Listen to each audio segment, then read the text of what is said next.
Sebentar lagi kita akan melihat dan mendengarkan pemaparan dari Bapak Anies mengenai gagasan, visi dan misi yang dimiliki oleh Bapak Anies terhadap bangsa Indonesia.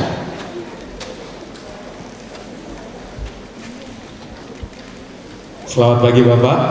Selamat datang di kampus Jingga Visip UI. Ya, boleh diletakkan terlebih dahulu. Boleh di Ya. Kami persilakan Bapak selama 30 menit ke depan. Terima kasih.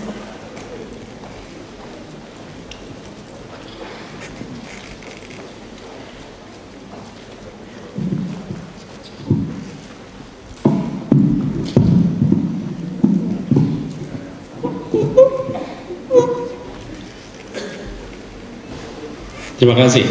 Assalamualaikum warahmatullahi wabarakatuh. Selamat pagi, salam sejahtera untuk semuanya.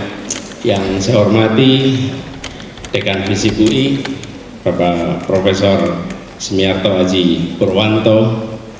Yang saya hormati seluruh jajaran guru besar dan Dewan Pengajar, para dosen di Visip, khususnya Ketua Panitia Pak Sofwan. Dan yang saya banggakan, Ketua BEM Visip UI, seluruh pengurus BEM, Ketua DPM dan seluruh pengurusnya, dan para mahasiswa baru yang hadir bersama di sini. Selamat pagi. Insya Allah ini adalah wajah masa depan Indonesia yang lebih cerah.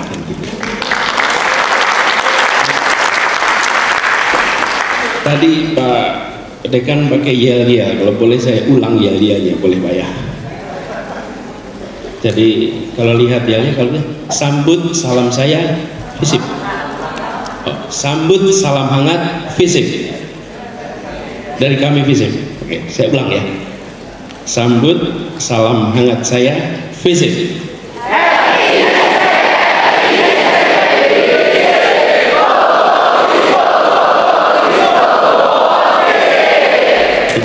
Luar biasa.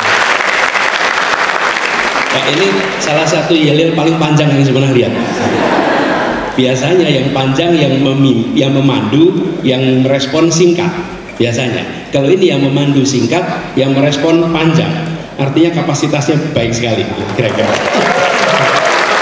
Terima kasih. Bapak sekalian, saya ingin sampaikan terima kasih atas undangan untuk berbagi pikiran, berbagi rencana, dan berbagi aspirasi dalam kesempatan pagi hari ini. Jadi tantangan yang kita hadapi adalah cukup besar. Kalau kita perhatikan Indonesia kita ini luar biasa peluangnya, tapi juga luar biasa tantangannya.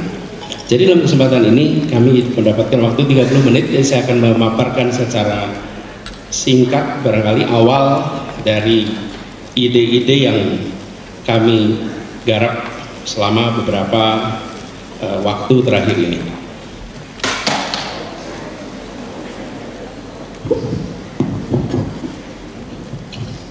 Bapak sekalian saya hormati, kita ingin Indonesia yang lebih maju, yang lebih adil. Dan itu adalah usaha yang terus-menerus, bukan usaha yang bisa selesai 1 tahun, 2 tahun, 5 tahun, 10 tahun. Ini adalah terus-menerus. Jadi ketika kita mengatakan bahwa kita ingin perbaikan, maka itu proses yang berjalannya terus-menerus. Nah, tantangan kita adalah menurut kami nomor 1 bagi kita semua, mindset kita. Mindset kita harus menempatkan Indonesia sebagai salah satu pemain global. Kita semua, adik-adik semua, apalagi masih mahasiswa, adalah hari ini warga Depok atau warga Jakarta atau warga Jabodetabek, yang kedua warga Indonesia, yang ketiga warga dunia. Jadi mindset kita bukan hanya kita warga Indonesia, tapi kita warga dunia. Dan dunianya bukan dunia yang ini kira-kira. Kalau dunia yang ini itu mindsetnya kita seakan-akan berada di sudut paling ujung. Kita ingin tempatkan Indonesia di sentral. Indonesia berada di tengah. Indonesia ini tempat yang sangat strategis, yang kita bisa mengambil peran luar biasa. 80% dari kebutuhan energi di Asia, kalau boleh punya laser pointer yang lebih terang,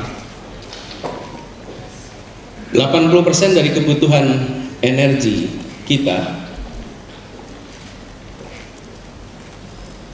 80% dari energi di Asia Timur itu ada di dalam pengaruh posisi kita, posisi strategis, karena kita dilewati salah satu dari choke point dunia.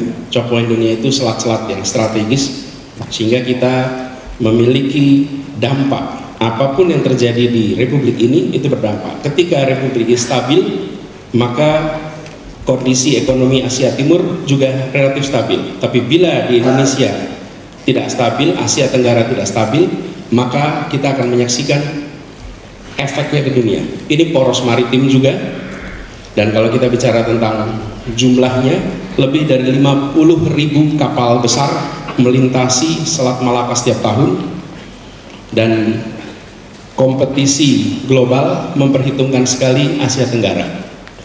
Indonesia, generasi barunya ke depan harus memandang kita sebagai pemain global, karena itu PR dalam negeri juga harus diselesaikan.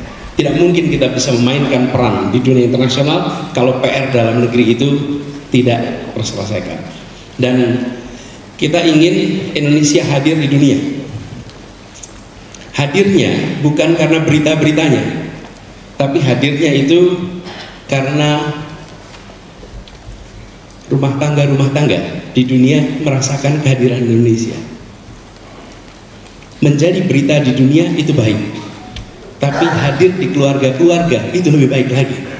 Kita merasakan bukan Korea hadir di keluarga-keluarga kita di seluruh Indonesia, dunia merasakan. Itu yang kami maksud, kenapa kita perlu mempromosikan ke depan bukan hanya produk Indonesia. Yang harus kita promosikan adalah brand of Indonesia, merek-merek Indonesia. Karena merek-merek Indonesia itu artinya gagasan dari kita, ide dari kita, penetrasi dunia, dan kita punya potensi yang luar biasa di situ.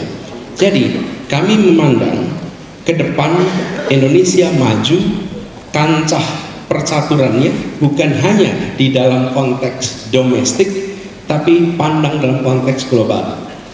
Buat adik-adik yang sedang kuliah, kalau saya boleh usul yang lagi kuliah, pasang peta dunia di tempat Anda tinggal, di kamar Anda, di kos-kosan Anda, pasang itu peta dunia, sekedar Anda lihat aja, dan Anda mungkin akan menyaksikan di situ. Rupanya jarak Aceh dengan India itu bisa jadi lebih dekat ya daripada Aceh ke Makassar. Scope yang Anda perhatikan itu global. Sebaliknya, saya sering anjurkan kalau ada mahasiswa Indonesia kuliah di dunia internasional, saya minta di kamar kosnya, di apartemennya, pasang peta Indonesia. Biar tiap hari Anda lihat tanah air Anda, bahwa suatu saat Anda akan dipanggil pulang untuk mengabdi dan memajukan Republik ini. Yang di sini lihat global, yang berada di global lihat domestik. Tapi apa pesannya? Pesannya kita harus hebat di dalam negeri untuk bisa kita menjadi warga dunia.